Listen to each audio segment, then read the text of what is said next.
afternoon. On behalf of the California ISO, I'd like to welcome you to the 2021 Interconnection Process Enhancements Phase 2 Initiative meeting to discuss the draft final proposal, which was reposted on July 28th. My name is Elisandra Casillas, representing the Stakeholder Affairs Group here at the ISO, and I will be facilitating today's meeting.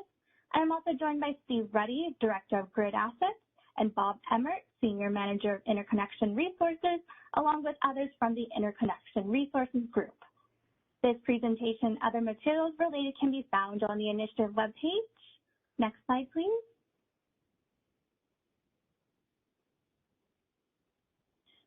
Some housekeeping reminders.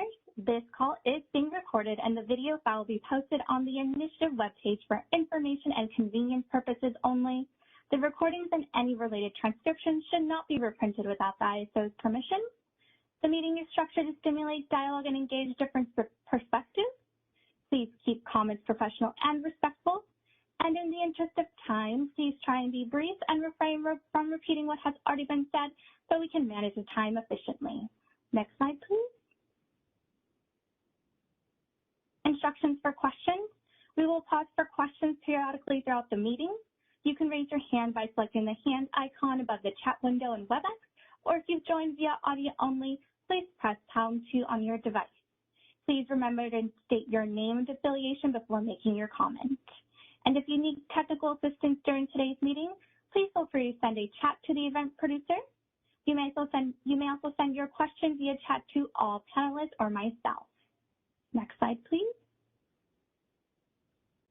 For today's agenda, after I'm finished with my welcome and introduction, I'll turn it over to Bob, who will discuss the Phase 2 topics, TPD allocation requirement for power purchase agreement terms and allocations to non-LSEs, increased study deposit amounts, withdrawal penalties, cost allocation treatment for network upgrades to local systems, NU reimbursement policy when ISO is an affected system, providing more publicly available key data, and transparency over ADIA termination procedures. Next slide, please. And from here, I will now turn it over to Bob Emmert.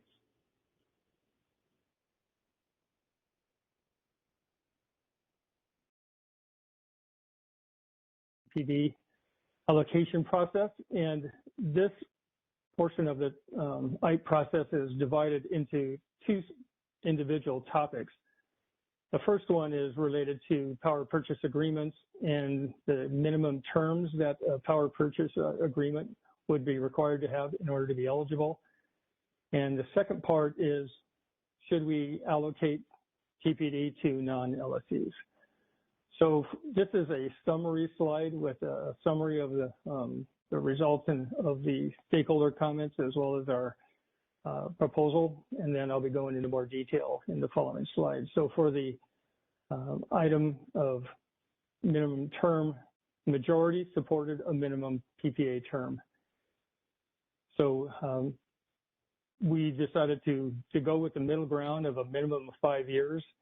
And part of our thinking behind that was that 5 or more years is supported by the load serving entities, their procurement groups of the LSEs, along with the California Public Utilities Commission, and it also aligned with the FERC NOPR for commercial viability, which is one of the main tenets for who should get an allocation. On the second part, for allocating to non-load serving entities, there was strong support to allow TPD to be allocated to ICs contracting with non-load serving entities. And that will be based on the same minimum 5-year term as with all PPAs.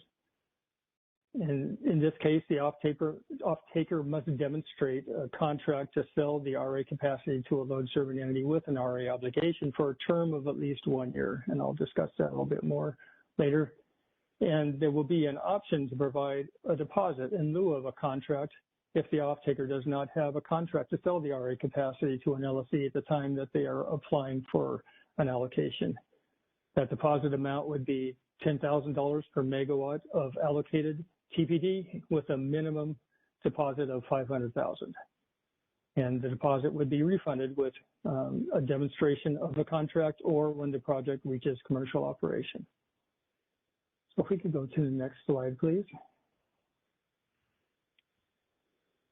So this table is a summary of the stakeholder comments for this particular item for the who should receive a allocation of transmission plan deliverability and what should the minimum term be. And so looking at this, about 30% thought there should be no minimum term, but the remaining 70% had various ideas of some minimum term ranging from 1 year up to 10 years. And really just looking at kind of the various levels that people were recommending and what they were recommending with it, the ISO decided to go with what turned out to be the weighted average of all those who thought there should be some minimum term, and the weighted average was 5.1 years. And as I stated before, it also aligned with what the FERC NOPR was suggesting for minimum term for project viability. So that's what we are proposing. So if we could go to the next slide.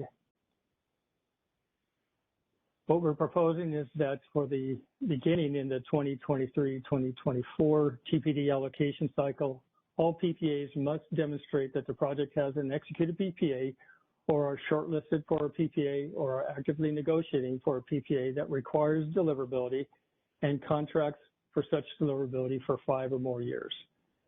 These criteria will apply to groups A and B. Group A being you must have a PPA, Group B meaning you have to be shortlisted or actively negotiating a PPA, and including the retention requirements for Group B and the retention requirements for Group D, where someone may get a allocation in Group D and within a year would have to show at least being shortlisted. Projects that receive an allocation prior to 2023-24 allocation cycle will be subject to the PPA requirements that were in place at the time that they received their allocation. So why don't I stop here before going to the next portion of the TPD allocation process and see if there are any questions. We do have a question in queue. Susan, your line is unmuted. You may go ahead. Well, hi, this is Susan Schneider, Phoenix Consulting. I had just a couple of questions.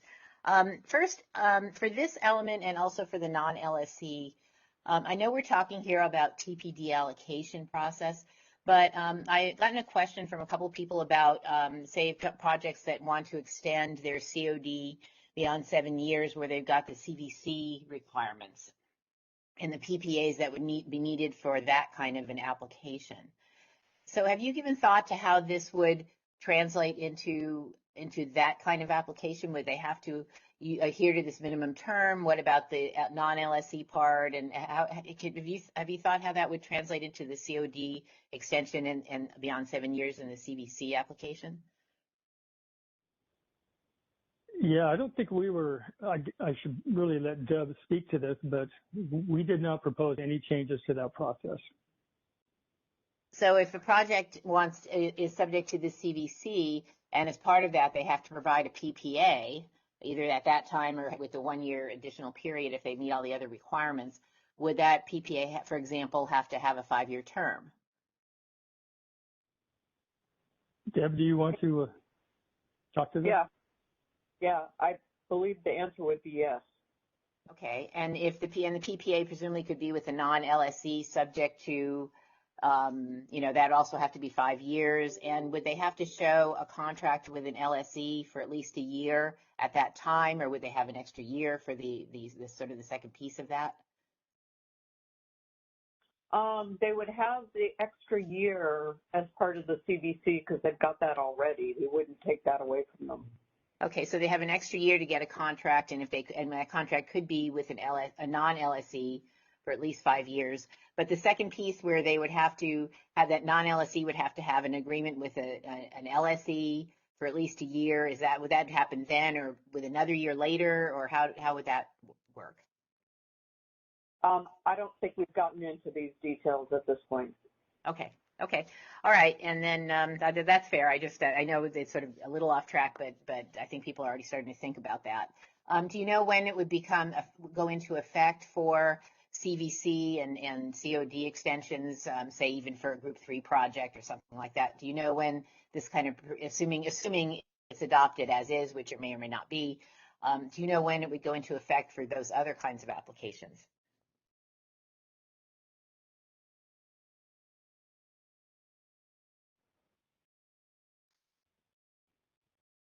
Well, excuse me.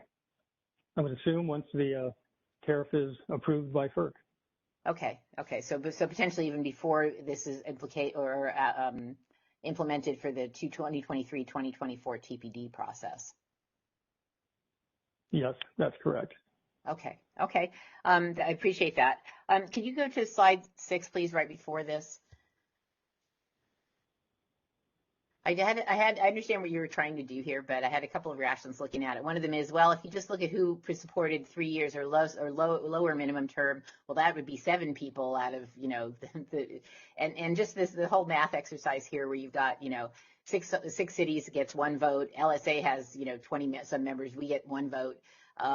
It's this math thing I think has always been, I will just call it slightly questionable, given the number of entities, because we actually could submit separate comments from every entity, and then this would look a lot different. So I don't think you actually want people to do this. CalWIA, same issue, So I guess I understand what you were doing here, but I guess I would question the math and the use of that in some way.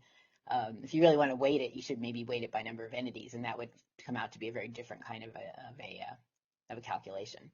So. And that would be the same thing for 6 cities and yes. California Community Choice Aggregator. So rather than try to go through all that exercise, it just went forward with a pretty much straightforward process. Okay, understood. And then when the project, and then just going back one more slide, and I apologize for making you jump around here. So the project, the last element there where you've got refunded with demonstration of contract or project COD, the COD presumably would be, the same kind of, where the whole project would have to come online, say a phase project would have to, the last phase would come online or something like that, just the way the network upgrade refund process works? Well, we haven't actually delineated that at that level of detail yet. So I think once you provide that in your comments, what you think would be the appropriate way to deal with that. Okay, will do. Thanks very much. That's all I've got right now. All right, we are moving to the next question in queue. Sanjay, your line is unmuted. You may go ahead. Good afternoon. This is Sanjay Zhu from Greybright, representing CalWIA. Just to follow up, following up Susan's question, if those criteria will apply to CDC, so which projects will be subject to this new criteria? So for TPD allocation, it starts with 2023 to 2024 cycle. Then for the CDC, will that only the project that received TPD after 2023 subject to this new CDC criteria, or it's all the project? Well, again, I think I need to defer to Debbie on this, and she runs that part of the process. Yeah, so we're going to go ahead and talk about this more internally, and we don't have any answers at this point. If you could go ahead and include those in your comments, those questions in your comments, we'd appreciate it. Thanks. Okay, thank you. And then also back to back one slide. Maybe next on next slide, Bob, you will talk about more. Not this one. It's regarding the deposit. Just wonder, how ISO selected those numbers, the 10,000 per megawatt and the minimum of 500K. Well, we looked at some numbers that were in the FERC NOPR related to various levels of deposits, as well as just looking at what would make sense from very small to large projects, and felt this was a good starting point for discussion. Okay, thank you. All right, we are moving to the next question in queue. Anish, your phone is unmuted. You may go ahead. Hi, this is Anish Nand with the Northern California Power Agency. I just had a general question. I was wondering what happens to how do you demonstrate the TPD allocation where the interconnection customer is also the off-taker? Well, the tariff does describe a process where either the interconnection customer has a PPA or the interconnection customer is the load serving entity, and they're building a project in order to meet a regulatory requirement. So the tariff already handles that, and that's not going to be changing. In other words, in that case, there's no formal PPA that will be required, correct? That's correct. Okay, thank you. All right, there are no additional questions in queue at this time. Okay, let's move on to slide number 8. So moving on to the question of should a PPA that is with an entity that does not have an RA obligation be eligible for a TPD allocation. And altogether we had 14 commenters on this one, and the vast majority support going ahead and allowing TPD to be allocated to a non-LSE. So then the question becomes, should they be given extra time to demonstrate that they have actually sold the RA capacity to a load serving entity that does have an RA obligation? And so this table kind of describes the various items that were, or various levels of extra time that were proposed, anywhere from a number proposing no extra time to a number proposing between 1 and 2 years. There was a few others that were proposing something different, such as Amazon proposed all the way up to the year before the project goes into commercial operation. Some had provided comments related to some minor delays. And then also the CPUC, along with originally saying, well, in their comments they said no extra time, they also came up with a proposal that those who do not have that off-taker contract with a load serving entity with an RA obligation, those projects would actually need to seek through Allocation Group B. And Pacific Gas and Electric proposed that in order to get an allocation that they must provide some additional demonstration, such as making their third posting or demonstrating site control. So with that background, why don't we move to the next slide? We developed this proposal where we will allow TPD to be allocated to ICs contracting with non-load serving entities, ICs demonstrating and execute a PPA for Allocation Group A or shortlisted for PPA, Allocation Group B, must demonstrate the off-taker requires deliverability and contracts for the deliverability for 5 years or more. This is the same thing that all PPAs would be required to do. And then executed PPAs must demonstrate that the off-taker has contracted to sell the RA capacity with a load serving entity with an RA obligation for a term of at least 1 year.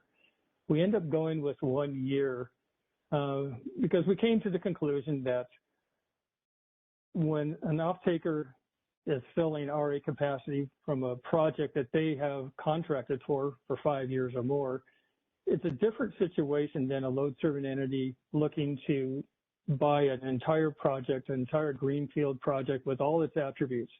It's a contract in this condition is more like going into a contract with an existing resource.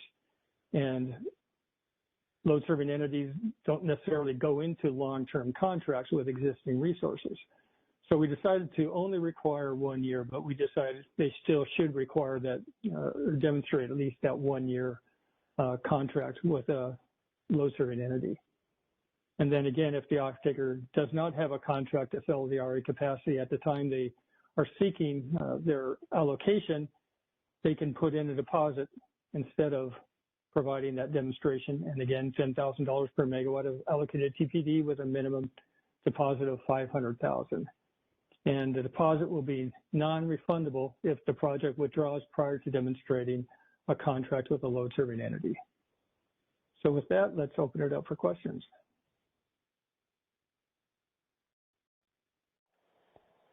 Oh, we do have one question on the line. Julie, your line is unmuted. You may go ahead. Yes, with regards to the deposit, is that a one-time deposit with the initial submittal of the TPD affidavit, or is this something that would have to be posted annually until it either shows proof of and or hits COD? If the project did not, if the off-taker for the project did not have a contract with a load serving entity at the time of submitting their TPD affidavit, they would be required to put in the deposit at that time. And then that deposit would sit with the ISO until either the project provides a contract or goes into commercial operation or withdraws before doing either of those. Okay, so it's a one-time deposit then? Yes. Okay, thank you. All right, we're moving to the next question in queue. Songja, your line is unmuted. You may go ahead. Songja Zhu from Great Bright again. Just a question on the clarifying question on that. Bob, you said it's required when submitting the affidavit, but then the proposal says the amount will be 10K per megawatt of allocated, right? So you don't know how much is allocated until the end of the allocation. Yeah, and I'm trying to remember if there was something different in the proposal. It's escaping me if we did something different. We may have actually, I'm trying to think, may actually have proposed that once they got the allocation, they'd have 30 days to make that deposit. I'd have to double check that.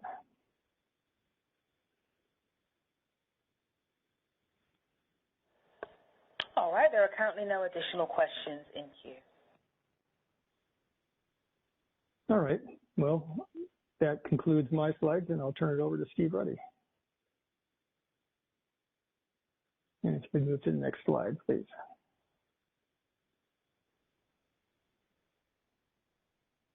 Well, good afternoon, everyone, and thanks for joining our chat today. Appreciate it very much. So, as you know, the ISO had recommended that we would have a staggered study deposit amount based on the number of projects parent company would put in. And frankly, you know, stakeholders were not very much in favor of that. I would say a majority opposed it.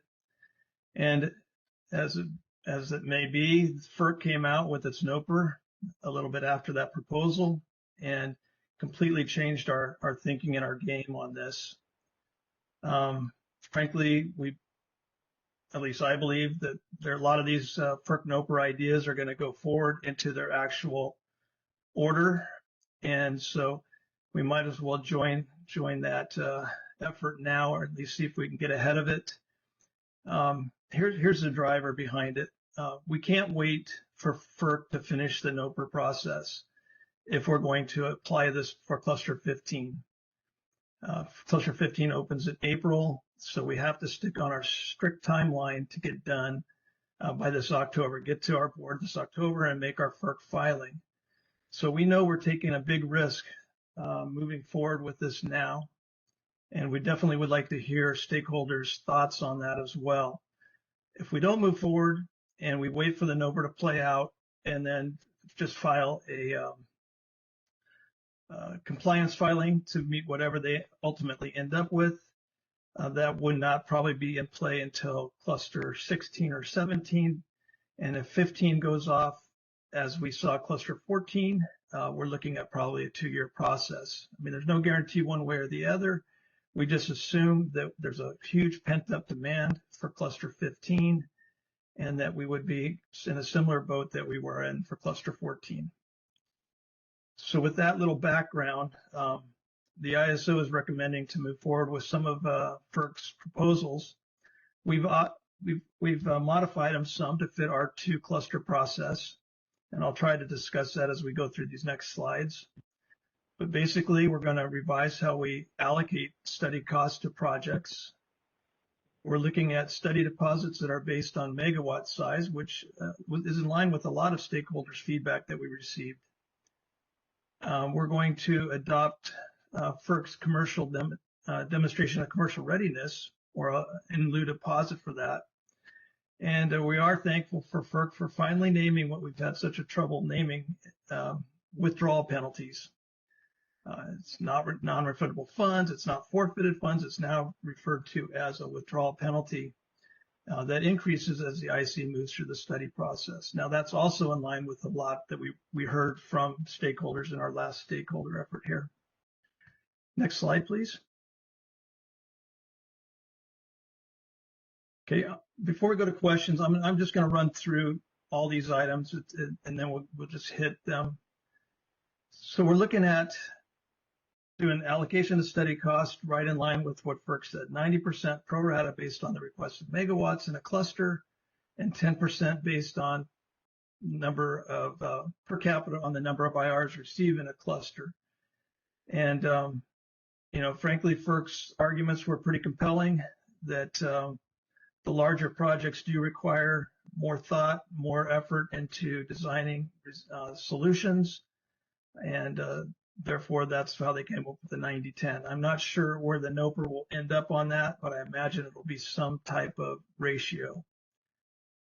On study deposits, we still think that we want to get all the study deposit up front. It saves on administrative time, and FERC had study deposits that are half of these numbers that were based on each study. So they would have a cluster one and you put in 35,000 plus 1,000 per megawatt. And then when you go into the phase two, we then have to rebill again. It'd be a lot of administrative and tracking of that. So the ISO is proposing, we're just going to put it all up front at the beginning. So 0 to 80 megawatts is $70,000 plus 2,000 per megawatt. So the math adds up to 230,000 for that. Projects 80 to just under 200 megawatts is $300,000 per project, and projects 200 megawatts and greater would be 500,000. Okay. Now, FERC also has introduced commercial readiness, and we're going to kind of follow that. This is a deposit where the ISO will require projects to meet increase in commercial readiness requirements to enter phase 1 and 2. I'll touch on that in a little bit. But you do have the option to put in a commercial readiness in lieu deposit that can be made as follows. 1 times the study deposit to enter the phase 1 studies and 3.5 times the study deposit to enter the phase 2 studies. Since this is a whole package, I'm going to keep going here. Next slide, please. All right, so FERC came out with withdrawal penalties if commercial, two different types. One is if you did demonstrate commercial readiness, your penalties are much less.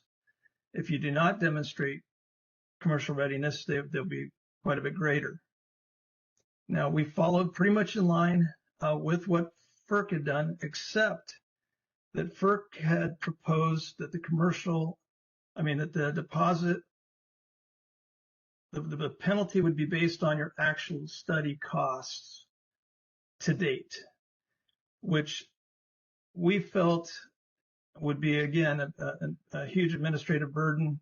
Also, if you withdraw earlier in the process, then you have to wait to get your money back well into the study process until a complete study has been completed. So we are just going to go with a fixed cost penalty based on the study deposit amount.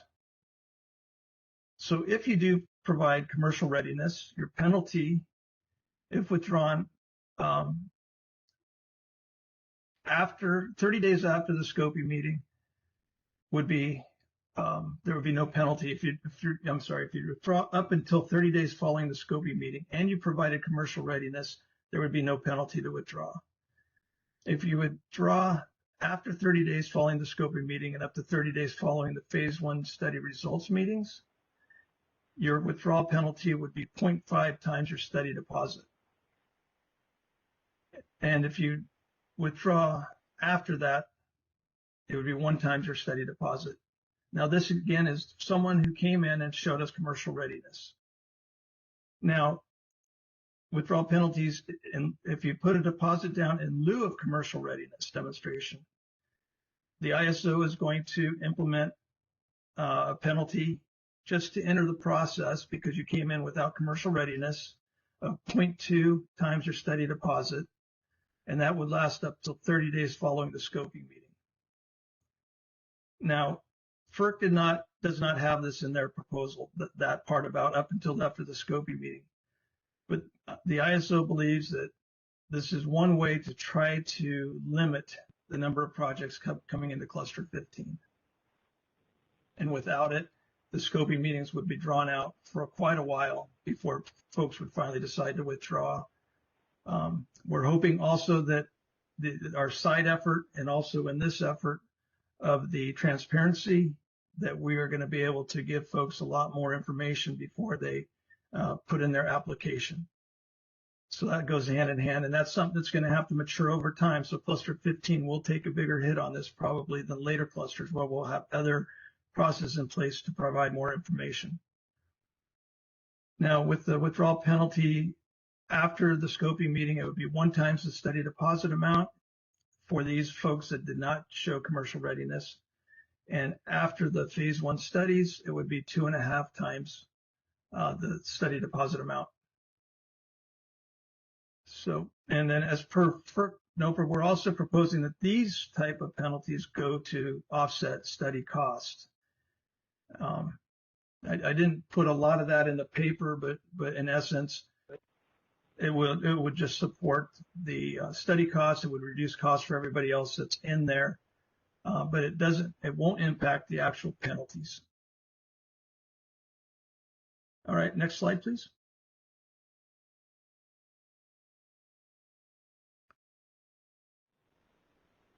Okay, so there are a couple exclusions that if an IC withdraws and after receiving their phase 2 cluster study or their reassessment report and their cost assigned to the IC have increased by 25% compared to their phase 1 cluster study.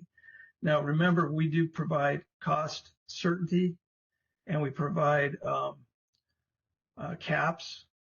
And so while your cap might not go up at that point, it may impact your ability to get a PPA. So we understand that. And so we did adopt FERC's proposal here that if your cost in those studies assigned to your project go up by 25% or more, that you would be able to get there won't be any penalties to withdraw. In addition, the ISO's tariff already has provisions that allow a project to withdraw without penalty due to substantial error or omission. And this may be what's pending in front of FERC right now, but we believe that will be approved. So that's how that's going to work. Now, site exclusivity, we've already filed that with FERC as part of the phase 1. Basically, the demonstration of site exclusivity is required to enter phase 1 or to include deposit of $250,000 for projects 20 megawatts and below and 500 for greater than 20 megawatts. And 50% of the site exclusivity is non-refundable if projects withdraw after 30 calendar days following the scoping meeting. So that's in front of FERC right now. I don't believe we saw any comments in front of FERC opposing that, but who knows? That because they came out with their NOPR, we have no read on what they're going to do with our proposal at this point. And again, just to enter phase 2 studies, what's in front of FERC right now is that you do have to demonstrate site exclusivity to get into the phase 2 studies. Next slide, please. Okay, so this is pretty much straight out of FERC's NOPR again. However, we did take away a couple of the items that just don't work in our cluster process where we provide cost caps, cost certainty between the phase 1 and phase 2 studies. So the commercial readiness demonstration to enter the phase 1 cluster study would be an executed term sheet.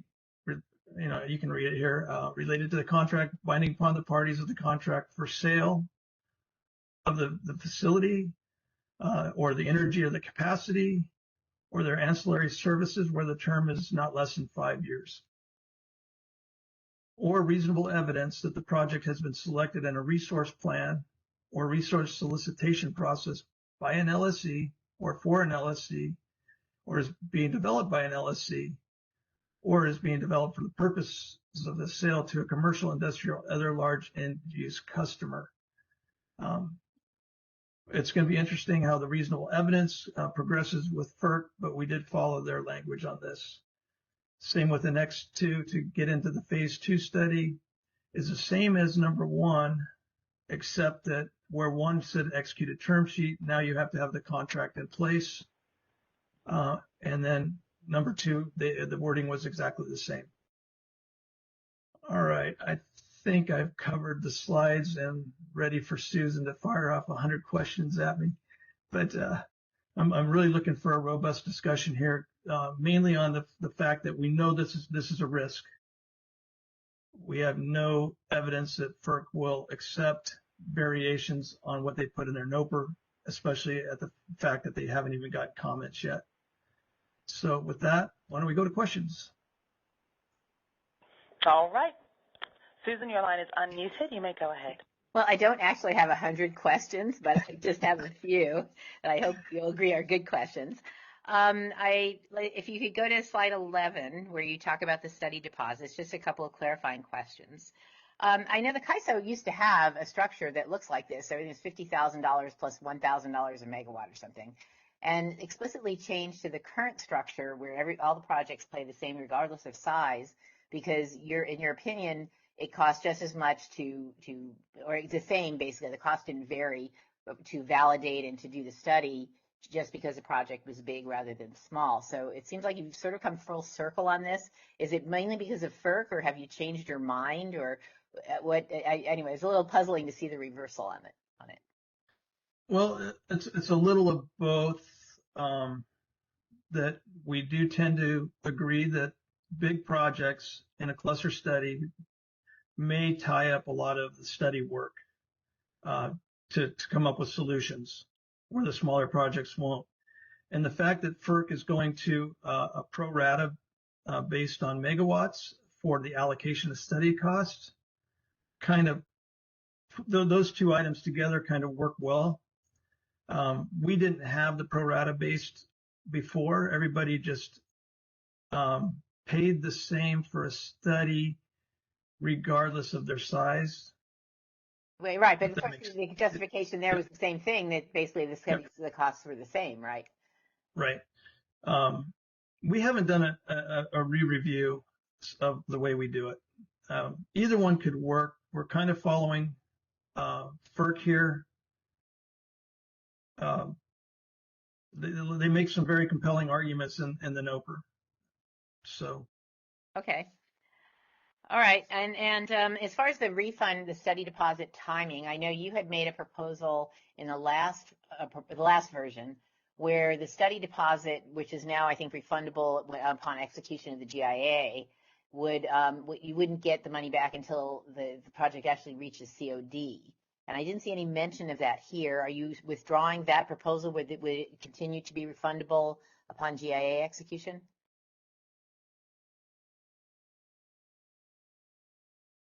Probably not. Probably going to stick with our original one, and I believe that's where FERC was headed. They did not mention refund at a GIA point, I don't believe. But yeah, that's a good point of clarification. If you can put that in your comment, but we'll definitely make that clarification. Okay. Yeah, we had actually a big problem with that, so that's why I'm asking the question. So yeah, it would be good to know one way or the other. We'll go ahead and put that in the comments. Just to go back on that, the GIA execution should happen more towards the project moving forward with construction, not way ahead of that point. So. I'm sorry, the GIA and the project goes to construction after that. So I'm not sure I understood that statement. Well, I mean, the idea is that you don't sign the GIA as soon as the study's done to get your money back. We want to make sure that GIA is executed more in line with the actual construction of the project. Deb can probably add some more flavor there, or Bill, but. Well, isn't the GIA normally executed before construction? I mean, I guess I'm not, yeah, I mean, when the construction actually happens depends on the need and the timing of the upgrades. Right. Okay, so it may be that the project, you execute GIA and it may be sometime afterward that that the construction would actually start because it doesn't need to start right away, right? Correct. I think where Steve was going was he didn't want to have everyone rush to get the GIA executed just so they could get their study deposit refunded. Right, but it wouldn't be any worse than today because I guess the deposits are bigger. There could be some issue, but generally speaking, you when the GIA is executed, then your studies are actually done. So I don't see any justification for holding on to study deposit money when the studies are finished. Right, I mean that was sort of our position last time. Okay, I don't remember seeing that comment, but please put it in this one. Okay. All right, we'll do that, and yeah, okay. I'm glad I asked about that because that really was a big issue for us last time. And then the issue of let's see, if you would go to slide 14, again, sort of the second, sort of the complication of the commercial readiness. When you talk about it has to be an executed contract, if it's with a non-LSE. Then do you then have to come out another time and demonstrate that you have the non-LSE contract with an LSE, or is that not part of the proposal, or is that fit in here anywhere?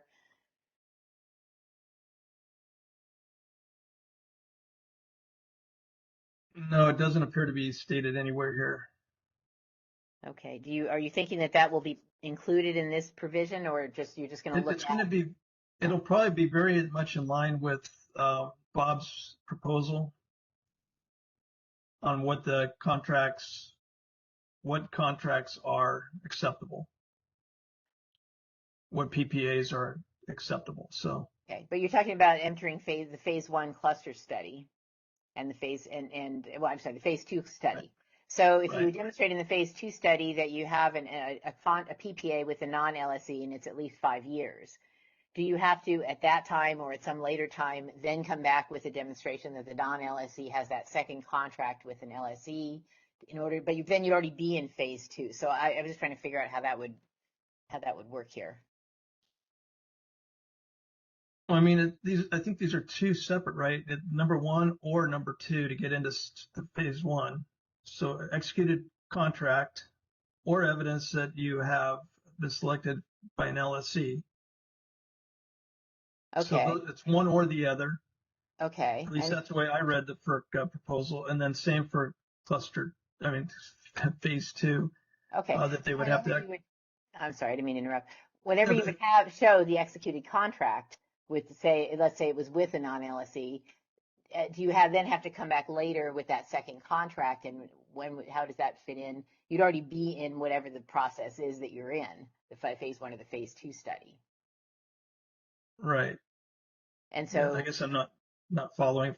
Let's say you come into the phase 1 study and you have an executed term sheet, okay, mm-hmm. with a non-LSE. Right. Now, does that the second part of that, I assume you don't have to at that point have anything to do with that non-LSE contract with an LSE. That doesn't have to. Right. No, those are two separate issues. Okay. So let's say you come in with phase 2 and now you have an executed contract with that non-LSE. Mm-hmm. Is there another requirement to come back and come back with that second contract? And by the time you did that, do you have to have it at that time, or you'd already be in the phase 2 study, or what? When does that second thing have to be done? I mean, just to get into the phase 2, you have your executed contract. That's good to get in there. That's it. If you're confusion where I don't have an or after number 1 or same as 2 above, maybe that's. Right, but if you have the contract, let's say you go into phase 2 and you have the contract executed contract with a non-LSE. Do you have to show that the non-LSE has then a contract with an LSE, or is that not necessary here? It doesn't look like it's necessary. Okay, all right, good. The way I read it. So. Okay, and that's the way you intended it? Yeah, Bill, do you have any input on this?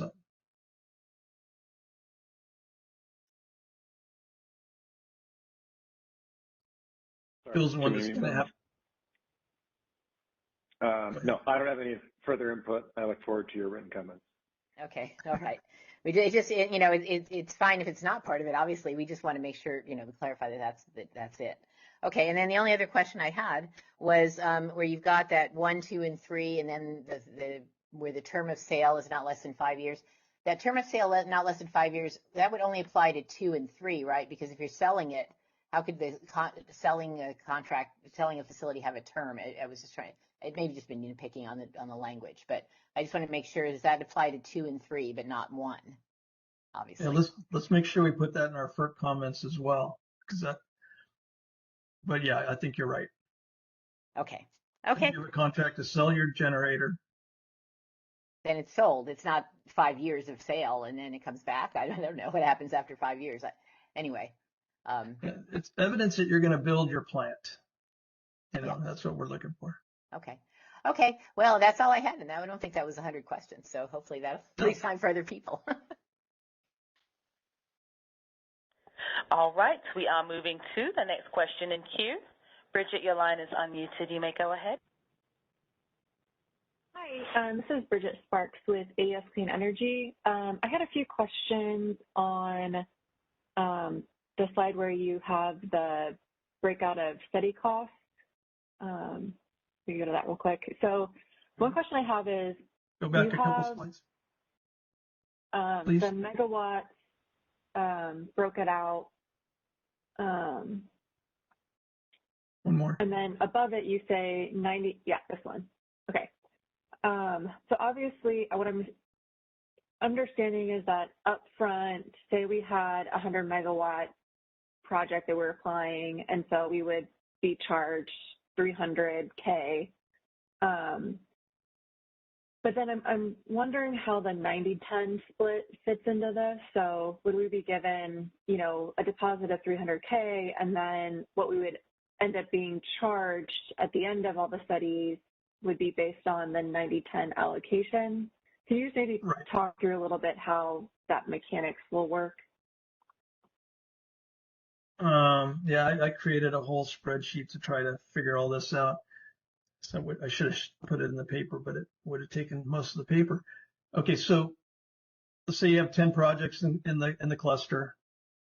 I'm just going to, they add up to 1,000 megawatts, and the cost is $1 million.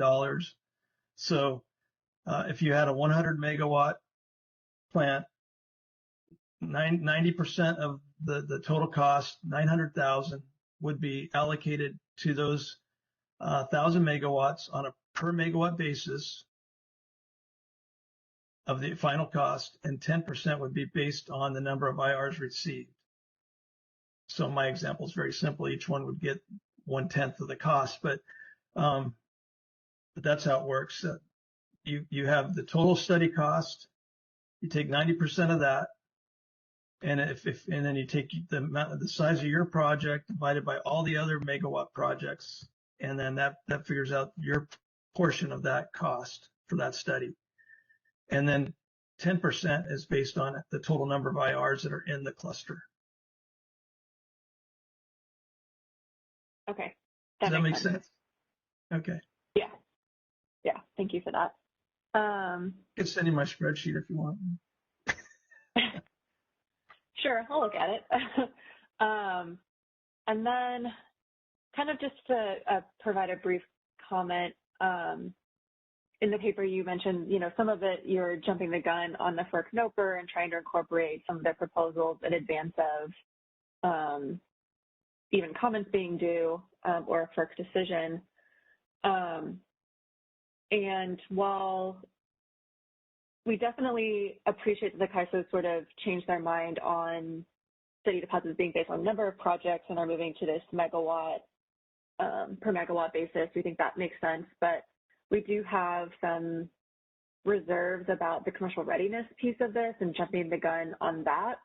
The commercial readiness piece was taken from the Public Service Commission of Colorado and how they do their interconnection processes. And so we're wondering if that process really works for a market like the CAISO or ISO's RTOs, where a lot of off-takers want to have more certainty around costs, and you can't really get that until you're in the study process. And so the likelihood of folks having executed term sheets is very unlikely, so you're just, you know, making it more expensive. And so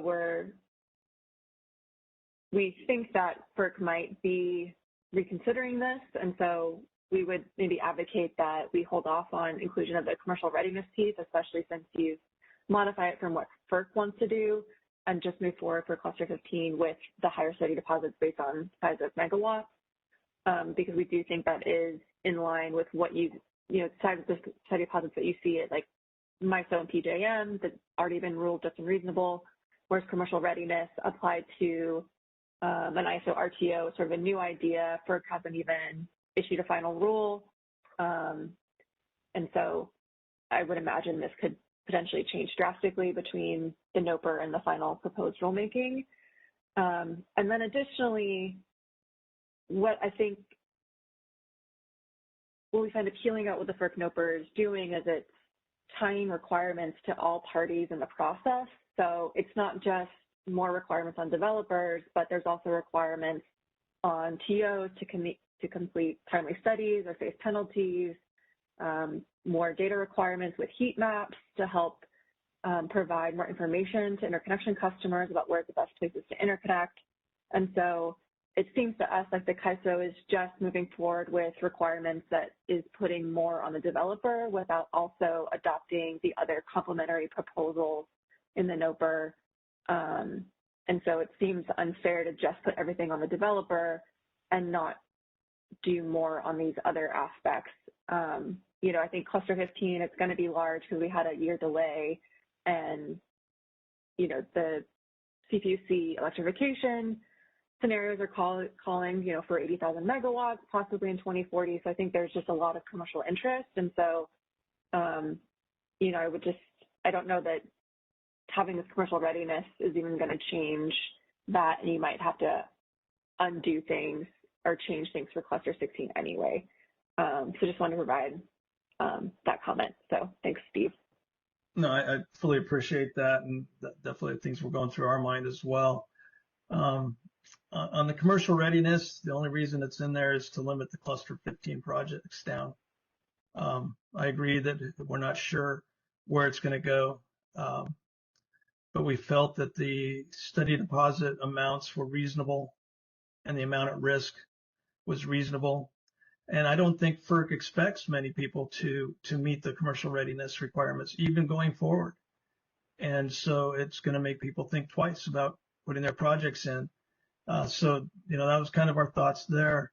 As far as the reciprocal type things, we are working on the data transparency thing. And one of the things that we're trying to figure out if we can get out is a heat map. But what it would take. And so we are internally working on that. And the other part about the reciprocal, we don't think that needs a tariff change, by the way. But if FERC puts it in there, obviously we're going to try to get ahead of it and make sure we know how to do it. As far as penalties on ISO or the PTOs for coming in late, you know, frankly, we've been meeting our study timelines better than anywhere in the nation, and I don't think we're missing anything by much. We're talking days, not months, not years. So I don't know that applying, you know, going down that road right now makes a lot of sense. But we're going to wait for FERC to just figure that stuff out before implementing those items. Maybe your thoughts are different on how we're meeting our study timelines, but I don't believe we're missing them by much, if at all. But thanks for that, Bridget. Thanks, Steve. Definitely good to hear that you guys are talking more about what it might take to do the heat map. So that's encouraging. So thank you. Yeah, ours is going to be pretty red. that's the bummer about it. But hopefully the transmission plan and planning process will, you know, start getting ahead of that as well. And we're making a lot of strides in that area as well. All right, thanks, Bridget. Sandra? Hey, Steve. Wait, go ahead. Your line is unmuted. Yeah, Songzhe Zhu from Grapevine. Regarding that 25% cost increase, just want to confirm that cost assigned refer to both the assigned cost for ANUs and also the maximum cost responsibility that includes the CANU cost as well. Well, the way I read it, it's all costs. So it would be all inclusive, your interconnection Okay. facility cost and any costs that are assigned to your project for network upgrades, regardless of what they're called. Okay, thank you. Mm-hmm.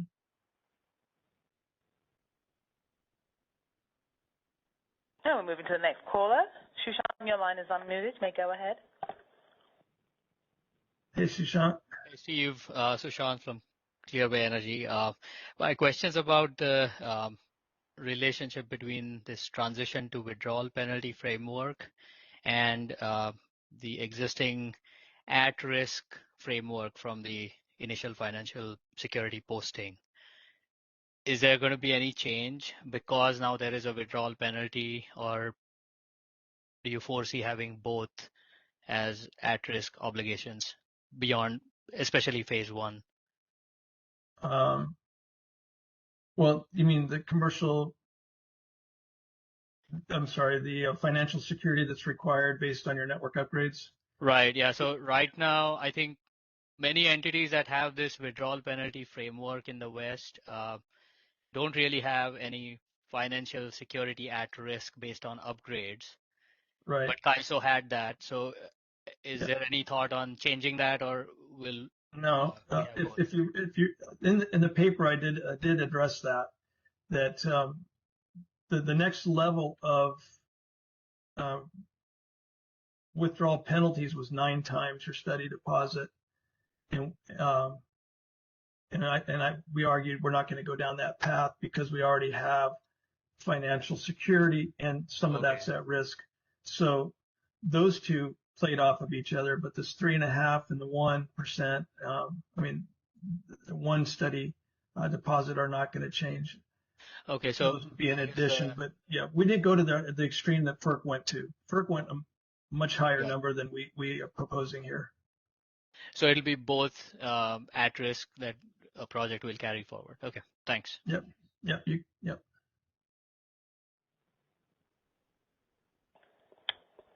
All right. So there are no additional questions in queue.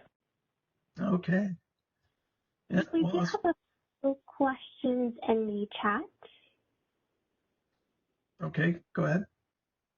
All right. The first one is from David Corzelius. There's actually 2 questions, and the first one is, just to be clear, the penalties shown on these slides are in addition to the accrued study costs being paid from the original study deposit, correct? Yes. They're in addition to, they'll be charged their study deposit and then hit with a withdrawal penalty in addition to the actual paying the study cost. Because, yeah, go ahead.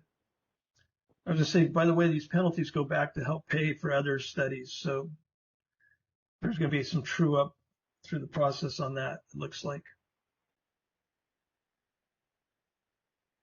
All right. Thank you, Steve. And his second question is, in the second instance where payment in lieu of commercial readiness is provided, the penalties are also referencing the study deposit, again, only to identify the amount against which the penalty will be calculated, correct?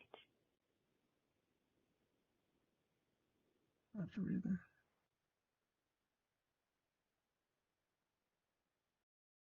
Would you like me to repeat, Steve? Oh, did you skip one of the questions?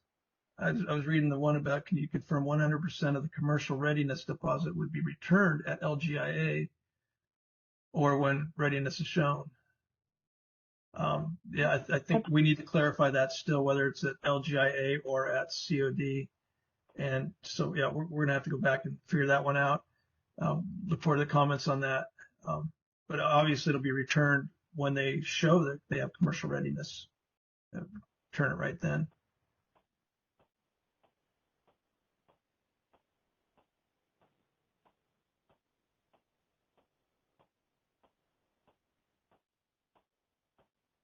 Okay, in the second one, in the second instance where the payment of lieu commercial readiness.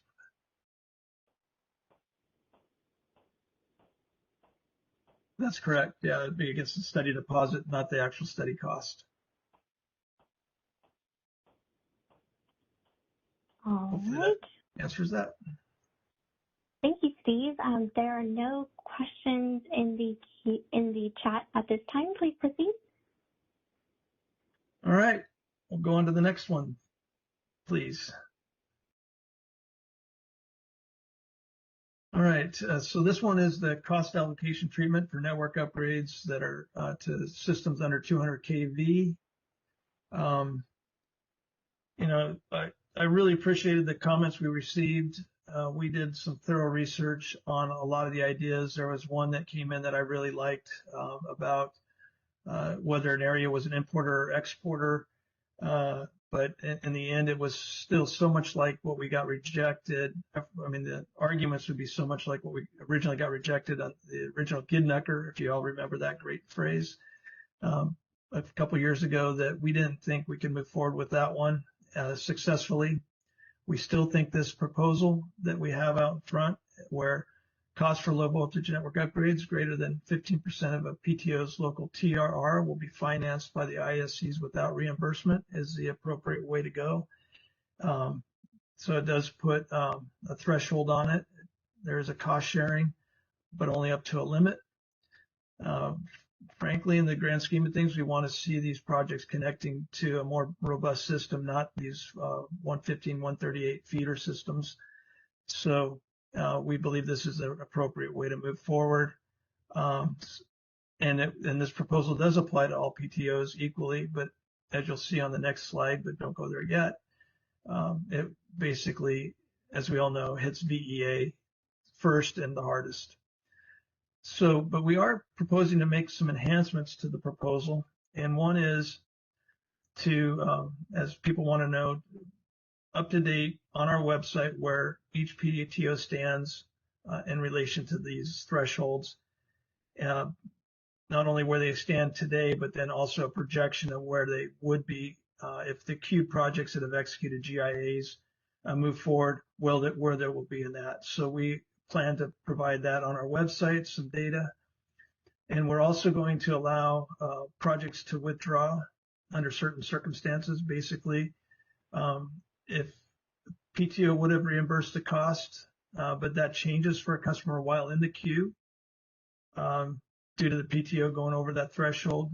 And regardless of whether it was projected or not, if it changed while they're in the queue, they can get out without penalty. So those are two enhancements on this. If we go to the next slide, please. Folks had asked for PG&E's numbers, and thank you, PG&E, for providing them. But it shows that if you look just to the far right column, that's the amount of money that's the numbers that are available now for network upgrades for each PTO. And it doesn't look like PG&E, Edison, or San Diego. And I say PTOs, these are PTOs that have facilities under our control. I realize there's other PTOs as well, but these are folks that have low voltage under our control. There's plenty of room for network upgrades on PG&E, Edison's, and San Diego's. They won't hit the threshold, not for a long time. But VEA, it only takes one or two projects to knock them over that $3 million mark. We risk losing VEA from the ISO if we don't solve this or figure it out. And that's not a good outcome either. We just think we have a very balanced, reasonable approach to this proposal, and would hope that folks would look at it that way. But with that, go ahead and take questions. All right. Bridget, your line is unmuted. You may go ahead. Thanks. Bridget Sparks with AS Clean Energy. I just have a quick question, just to make sure I'm understanding this correct. This 15% threshold would be a lifetime limit. So once PTO hits it, there's no sort of reset, or is this sort of reset on some annual or? It'll be a moving it'll be a moving target over time. If let's just say VEA decides to put in, $100 million more worth of low voltage networks because they're growing out there so fast, and put it, and it is network, it's not radio, and they put it under our control, that would increase this number over time. So yeah, it's a dynamic change all the time. Okay, great. Thank you. Sure. All right, moving to the next question. Susan, your line is unmuted. Go ahead. Yeah, hi, Susan Schneider, Phoenix Consulting. I just wanted to follow up on Bridget's question. So if a project basically signs a GIA and has some portion of their investment that wasn't reimbursable due to this limit, and then if the limit changes so that, let's say, as you said, VEA does some big investment or something like that, would the projects that had executed GIAs where they had a forfeit of some, or a non-reimbursable portion, would they be first in line to maybe get additional reimbursement at that time, or is it only projects that come after them, or how would that work? Yeah, that's a good question. I think we were looking at a 5-year window, that if it didn't happen within the first 5 years, that we're not going to go back much more than that. Bill, do you have any input on this? I do not remember. I think we only thought about this question the opposite way, about a late change that would negatively impact the interconnection customer, as that seemed, more probable and more significant to the interconnection customer. I don't think we thought about this in reverse. So if you could include that in your written comments, appreciate it. Okay, will do. Thank you. That's all. I might have just been thinking about some of our conversations that didn't get put in writing. So sorry about that. That's okay. No, I'm done. Thank you. Thanks, Susan. All right, there are no additional questions in queue. All right, thank you. Let's go to the next slide, please. And I'm going to turn it over now to Linda Wright.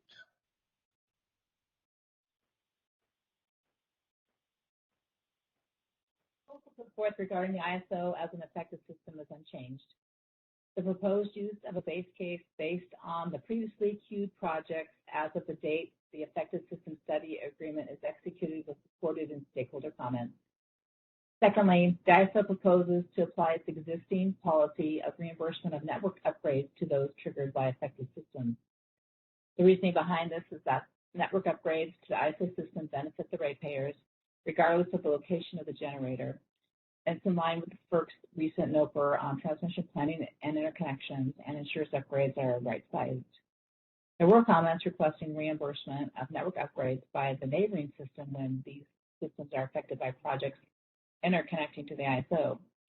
Neighboring utilities do not reimburse for network upgrades for those interconnecting to their system. So by not reimbursing affected system network upgrade costs, they're simply applying their own policy consistently.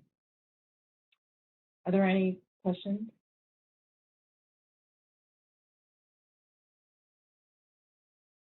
There are currently no questions in queue. All right, thank you very much.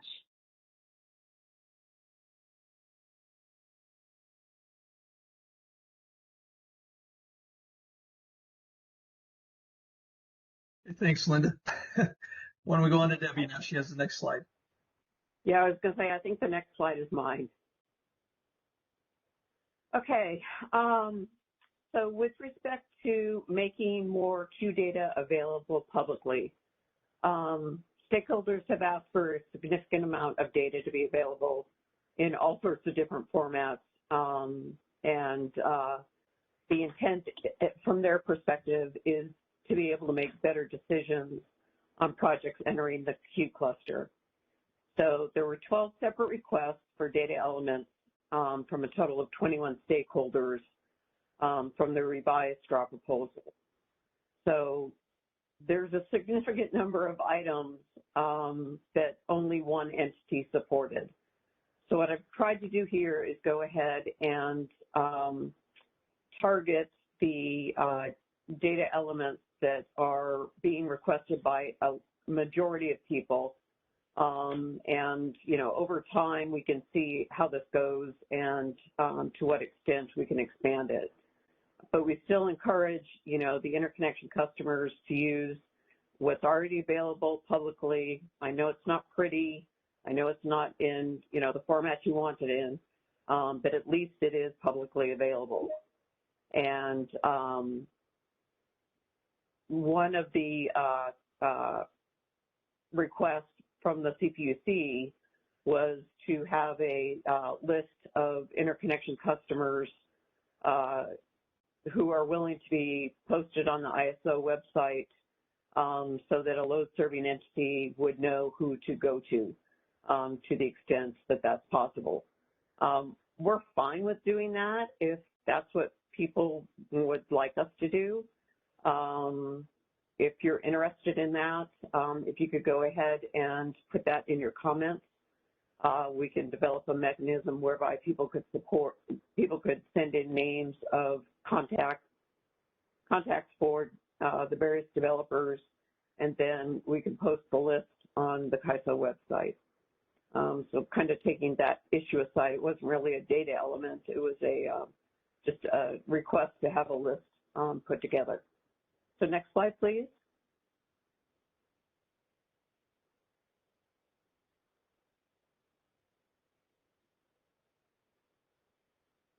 Operator, thank you. So what we're proposing at this point to be made publicly available by the CAISO is the PTO study area and sub area by cluster, because those do change based on each cluster. It's not consistent. Cluster 12 is not the same study area and sub area as cluster 13 is necessarily. So that would be posted on a per cluster basis. The second item that we make available is the TPD allocation, what the allocation group is, and then the percentage allocation or the megawatts for the project. For this information, with this information, stakeholders will know if the project has a PPA or not, because the only way to retain the FCDS is to have a power purchase agreement in the long term. We're also going to go ahead, and as I had said earlier, we'll put out a listing of the resource IDs by queue number. That way people will be able to tie the resource IDs that are in the master generation list that's posted on OASIS and the CAISO website with the queue number, which has been a challenge all along. The next item, a number of people supported, but they were concerned to what degree of data the ISO is going to be putting out. And so where we ended up on this is we're going to just provide the status. Is a project in suspension? Yes. And then if they get on the suspension list or the parking list and they are off of the list, then we would change the yes to no. But if the project has never suspended or never parked, they would not, in essence, get on the suspension/parking list. So it would just be a yes or no if the project is in suspension or parking. And then lastly, for phase data, there were all sorts of different combinations that people were looking for. What I tried to boil it down to was the data that we already have in our database was item number one. And then item number two is the data that would be the most helpful so you know that how many megawatts are coming on at what time, in what area, and you know based on the resource ID and queue number here, along with the existing public queue report, you know what the interconnection is and you know what county they're in, so you'll know exactly where, not exactly, but you'll have a really good idea of where they're interconnecting to and how many megawatts is coming on when for each one that has phase data associated with it. And while the sentence begins with a capital P because it's the beginning of the sentence, the intent is to actually have it based on the lowercase p. So for those of you that haven't been around for a while, we've had a number of discussions over the years where the tariff defines a capital P phased project as a project that has specific phases, phase 1 and phase 2, identified in the generator interconnection agreement with typically separate in-service dates, sync dates, and commercial operation dates. When we say small p, this is where a project goes ahead and comes into the new resource implementation portion of RIMS and says, I'm a 200 megawatt solar plant, but I only want to bring on 25 megawatts at this point. And then they'll ratchet it up to 50 megawatts and then maybe to 70 megawatts. So the data that I'm envisioning that would be available in this is in essence the data at the little p phasing level. So then people will be aware of the units that are coming in and what dates they're looking at as far as the synchronization date and the COMEX or COD date. Now, the COD date is going to be the COD date that the generator picks.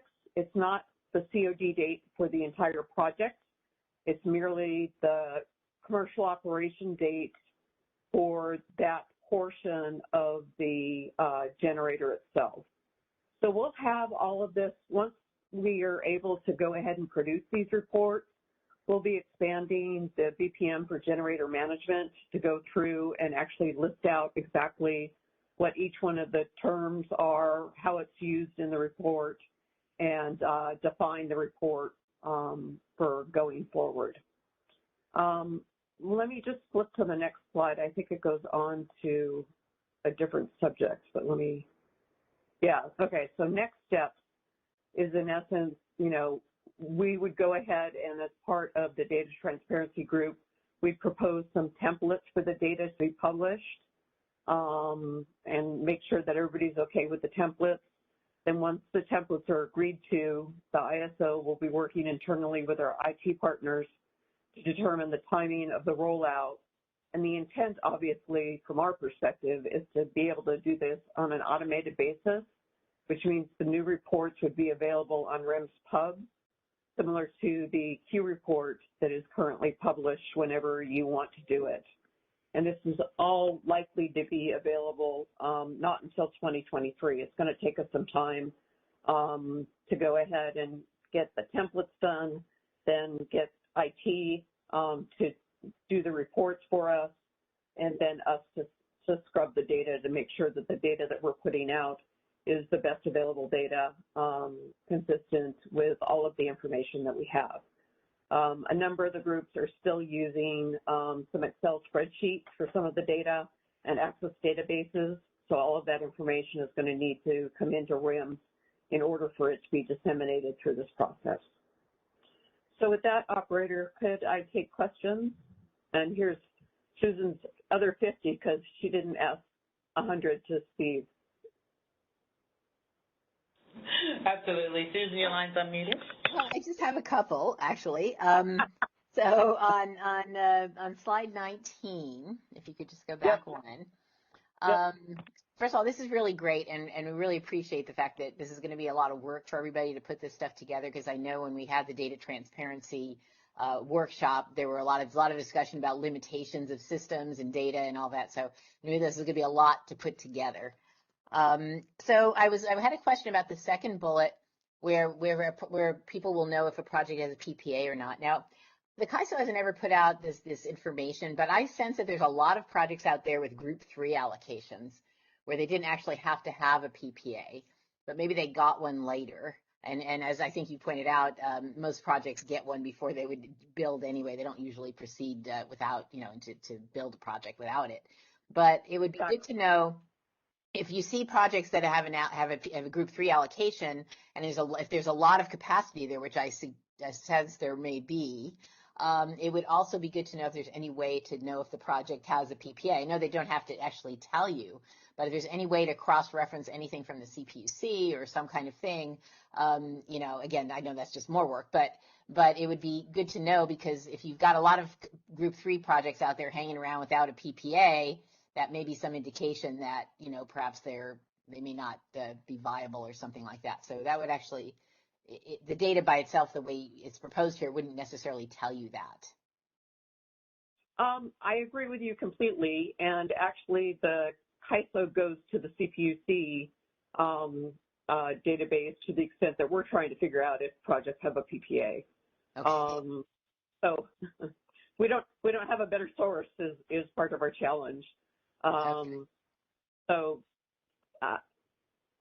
noted, but that's also a potential opportunity for the other item of going ahead and implementing projects that are not moving forward and are group 3 and, you know, not meeting the GIA timelines, Yes. milestones, Yes. you know, catching them over there versus getting the data into the data report. Yeah. Anyway, if there's any way to cross-check that or do that, that would be helpful just to kind of get it consolidated. And then my other question was on the so when you talked about the status of suspension and parking, you talked about like a list. Are you talking about a separate list, or this would all be part of the same thing? No, I see these as potentially different reports, but we would work with the data transparency group to develop the reports. Okay. Well, to the extent that it could just be like another column in the queue listing or something, it would just be easier, I think, if that would be possible. I think if you start adding all this information into the queue report, you're going to need a 42 or 60-inch monitor in order to read it. Okay. All right. And then the list of interconnection customers that want to be on a list, would they have the ability, I mean, I can see where they might just want to put their name and phone number if they want to be on this list. Could they put any other information there, like maybe even if they felt like disclosing which projects were theirs or some sort of thing? Is there a way to do that? Okay. I don't know if anybody would want to do that, but just in case. Okay. Those are all my questions. They're not that much. Yeah, I have, you know, if they want to say I have, you know, 100 megawatts available on project X, that's fine. I'm kind of envisioning that the information would come in by the 1st of the month, and then we try to get it posted by the 10th, and then we just update it on a monthly basis. Okay. All right. Great. Thank you very much. You're welcome. Operator, can you open Alan Combs' line, please? Alan, your line is unmuted. You may go ahead. Yeah, hi. Thanks. Hi, Deb. I think it's just a clarification question. I think I understand the difference between capital P. This is on the phase data. First of all, I'll say that this is great to see more data being made available, and I understand there's probably a process to get it out in a quality and low cost way, but glad to see this progress. But on the phase data, so there's capital P, lowercase p, because projects can phase through a couple different ways. But aren't you proposing to sort of share all of it? I mean, if a project has a formal phasing in an IA, that's capital P, but you would show that as well as the lowercase p, where there's maybe some phasing through commercial operational markets or whatever? Correct. All right. Okay. Great. That's all I had. Okay, great. Ellie, did we get any questions in the chat? I don't think I saw anything, but I wasn't paying full attention. We have not received any questions or comments in the chat at this time. Okay, perfect. Could you go ahead and advance 2 slides, please? Okay, so transparency over early GIA termination procedures. This has not changed from the original revised draft proposal. We'll go ahead and be more assertive in implementing section 6.5.2.1 of the BPM for generator management, including using the default clauses that are available in both the large generator interconnection agreement and the small generator interconnection agreement. The only clarification, which is what someone had requested, was that we would only go ahead and actually put a project in breach where appropriate, taking into account the project-specific issues and circumstances. And of course, we're going to do that. Putting a project in breach is not good for any of us, and we would have to go ahead and have a valid reason to put it in breach, because the next stage that it goes through is termination, which is a FERC filing, and we'd need to be assured that if we put the project in breach, we were willing to go ahead and take it all the way to the FERC filing for the termination. So I hope that helps. I forget who asked that question. And I believe if you could go to the next slide. I think that's my last slide.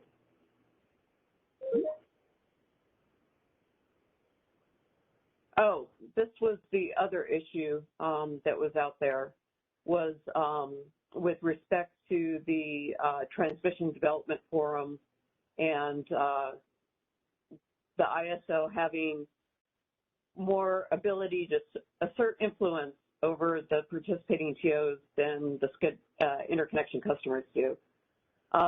We are continuing. We just last Friday had another really good session on the Transmission Development Forum. Those will continue to be discussed on a quarterly basis. Now that we're further along, it's mostly talking about the changes between the reports. Instead, the first few consisted of long discussions trying to get everyone up to speed as to what the status of the status of the transmission upgrades was. And while you might think we have more influence over the participating TOs, we're not in a position to negotiate the transmission upgrades with the participating TOs. And consistent with the milestones in the GIA, if you look them up in your Appendix B, it's the interconnection customer that needs to work with the participating TO for their projects to ensure that the transmission upgrades are being done on a timely basis. The queue management staff is always willing to help, but we're certainly not in a position to tell the participating TOs what timeline any transmission upgrade needs to be on. Next slide, please. Okay. All right. That is all the slides I have. Ellen, do you have an additional question, or you just forgot to lower your hand? I'm lowering my hand now. Thank you. Not a problem.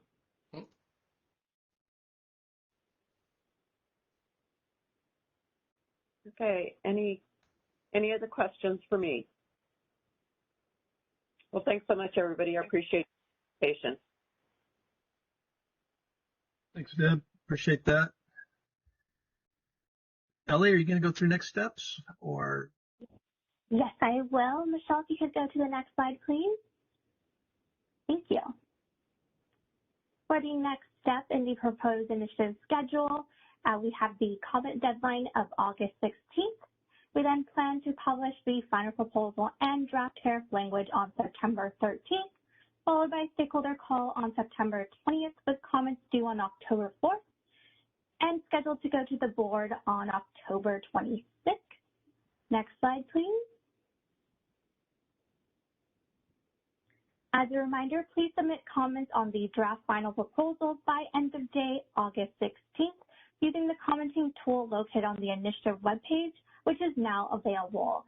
For additional information on the ICE 2021 Phase 2 initiative, please visit the initiative webpage at the link there. And if you have any questions, please feel free to contact us at ISO-stakeholderaffairs@CAISO.com. Next slide, please. Before we close today's meeting, the ISO is pleased to announce this year's Stakeholder Symposium, which will be held in person at the Safe Credit Union Convention Center in downtown Sacramento on November 9th and 10th. Registration for the event is now open and available on the CAISO website under the Stay Informed tab. And if you have any questions, please feel free to contact us at symposiumred@CAISO.com. Thank you for joining today's discussion. And as a reminder, this meeting was recorded for informational and convenience purposes only. The video file will be posted on the initiative webpage for a limited time after this meeting.